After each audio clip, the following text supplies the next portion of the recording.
Bonjour à tous et bienvenue, c'est Alex, préparateur physique sur olympefit.fr et aujourd'hui nous allons parler de la stabilité scapulaire parce que la stabilité de la scapula affecte directement la mobilité et la performance de l'épaule. Donc qui dit meilleure stabilité dit meilleur transfert de force et moins de risque de blessure. Donc pour tous les athlètes et sportifs qui veulent lancer plus loin, pousser plus fort ou stabiliser un poids au-dessus de la tête, comme par exemple au snatch pour nos amis les crossfitters, il faut avoir une épaule fonctionnelle et une scapula stable. Quand je tire ou même quand je pousse, il faut que je sois capable de rétracter et aussi de rabaisser la scapula.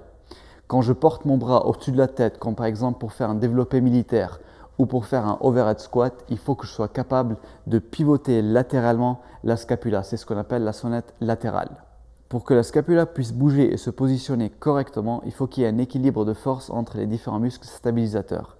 La plupart des programmes de musculation favorisent un déséquilibre de force entre ces différents muscles et ceci est très flagrant quand on regarde les trapèzes supérieurs qui sont beaucoup plus entraînés et beaucoup plus forts que les trapèzes inférieurs, très souvent négligés.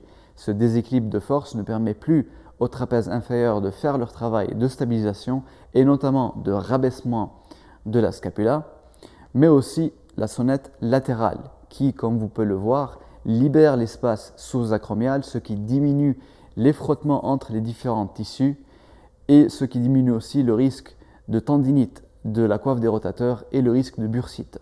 Je rentrerai plus dans des détails sur la biomécanique de l'épaule dans une prochaine vidéo. Pour aujourd'hui, je pense que vous avez saisi l'importance de la stabilité scapulaire et de l'équilibre de force entre les différents muscles stabilisateurs pour optimiser la performance et diminuer le risque de blessure. Je vais vous montrer deux exercices que tout le monde doit faire pour aider à équilibrer les forces entre ces différents muscles stabilisateurs. Donc il ne s'agit pas seulement des trapèzes, mais aussi des rhomboïdes, des dentelés antérieurs et de la coiffe des rotateurs. Alors le premier exercice qu'on va voir ensemble, ce sont les face pulls. Et ici, le but, ce n'est pas de faire des max, mais de travailler lentement avec des séries longues et un poids léger. D'accord ? Et je reste très loin de l'échec musculaire.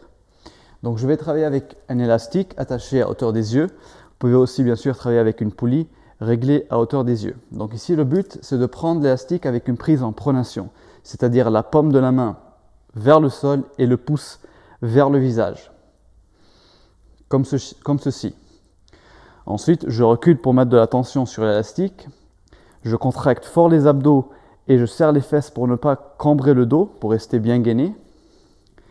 Et à partir de là, le but, c'est de rétracter et de tirer, de rétracter les scapulas et de tirer vers le front. Donc, je maîtrise le mouvement. C'est un mouvement qui doit être lent et contrôlé.